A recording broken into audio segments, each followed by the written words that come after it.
All right, and welcome back. The next step in making our mandala is to utilize the dot that we wrote here in the center and our ruler, and we're going to divide these spaces in half. So the purpose of the dot is to line the ruler up with the dot. Notice how I'm holding the ruler in two spots, 1, 2, and I'm pressing down because I want to control the ruler so it does not move. And imagine I have a pizza and I just cut it into 2 enormous slices. So this is a math connection here. That would be 1/2 over here plus 1/2 over here equals 1 whole. Okay, now I'm going to use the same dot again and hold my ruler down so it does not move, and I draw another one through. So if I invited 2 more friends to my pizza party, I would have 4 slices. 1/4, 1/4, 1/4, and 1/4 equals a whole. 1/4 plus 1/4 plus 1/4 plus 1/4 equals 1 whole. Okay, next, I want to further divide this. So I'm going to look for the center between here and here, and that's approximately here. So I'm going to put a teeny little dot right there, and I'm going to take my ruler. I measured up with the dot in the middle and my estimated middle, and I go ahead and I draw through the circle. And I'm going to do that one more time, so I will have 8 slices when I'm finished. This is the approximate middle right here. So I'm going to take my ruler, line it up with the center dot. We always go through the center dot. I hold that ruler still, and I draw my line, okay? So this fraction would be written as 1/8. Okay, 1/8 plus 7 more equals 1, okay? 1/8 plus 1/8, okay, plus, you get the point, right? So it would be 4 more equals 1 whole. We're gonna do the same thing over here. We're gonna do it one more time. Take the dot, take the ruler, go through the center dot. First you make a plus sign, like 1 plus 1, or 1/2 plus 1/2. Okay, then we're gonna estimate the center right here. And we take that, we line it up with the middle. Go through the middle. I'm gonna estimate the center between here and here. It's right about here. I hold my pencil there, I hold my ruler still, I go through the center, and there we go. Okay, now the next part, since this one's a little cleaner without all this math, I'm gonna go ahead over here. Maybe I can add one more circle so it's a little bit bigger. Since I used a different tool, let's see if I can do that. I'm gonna hold that in the middle, and I'm gonna try to get the biggest mandala I can.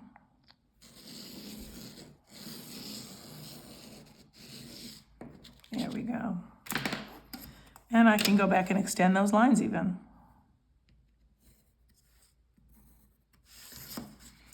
Line it back up.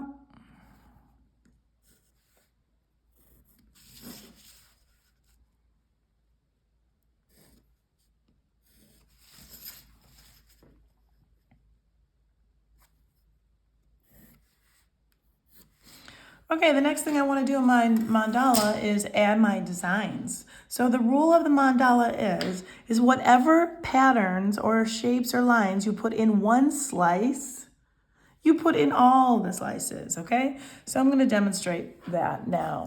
See, I like to be very precise with my design. So, oops, I'm going to use a ruler for my design.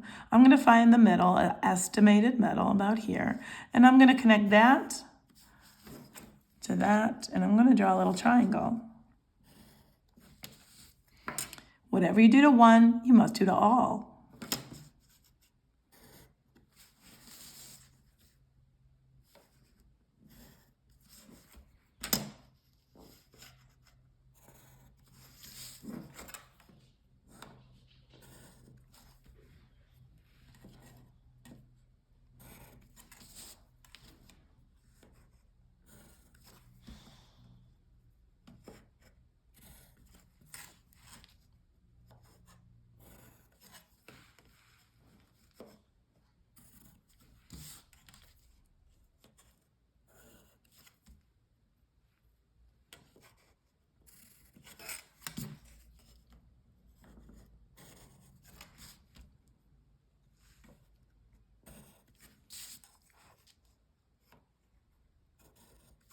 Okay, that's coming along nice.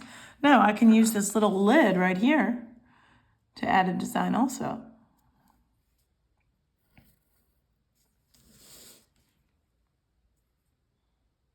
Whatever I do to one, I must do to all.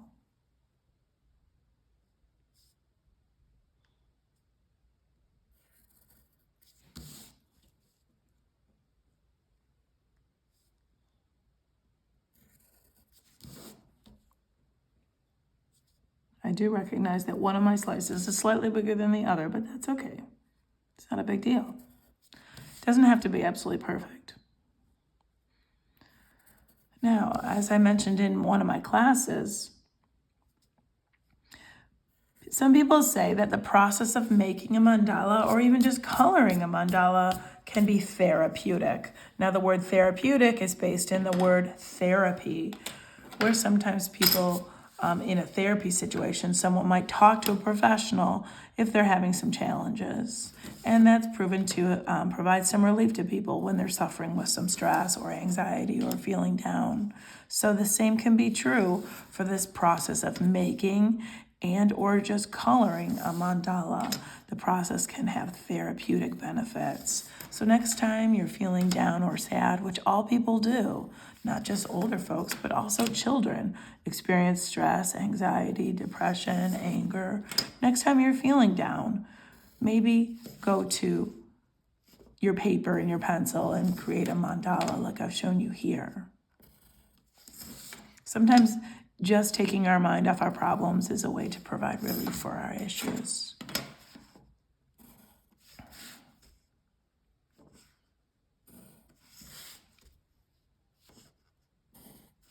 So I'm just putting a little X in here, as you can see.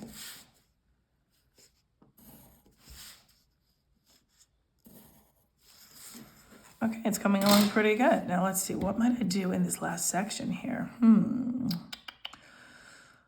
Let's see, maybe I'm gonna do a little loop, like I'm thinking about the cursive letter L.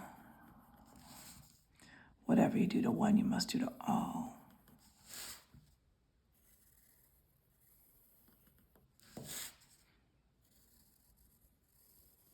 Okay, if you make a mistake, just go ahead and use your eraser. That's what your erasers are for. Don't get frustrated if it's not perfect.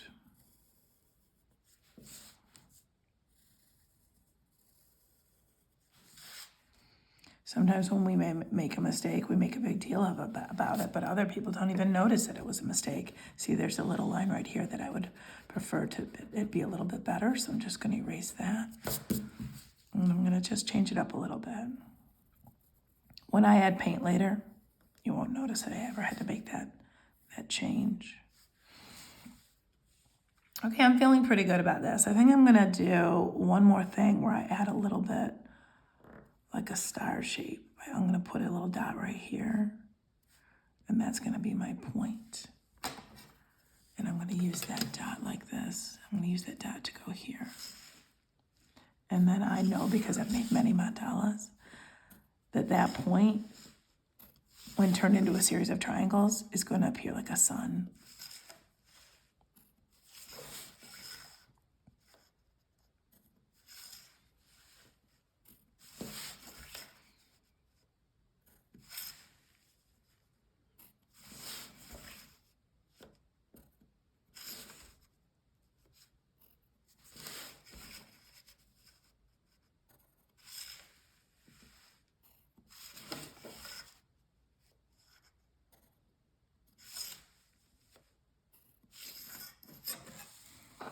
And what if I just drew a little line right here? Well, the shapes are getting small. I might regret this later when I go to paint it with the tiniest little brush.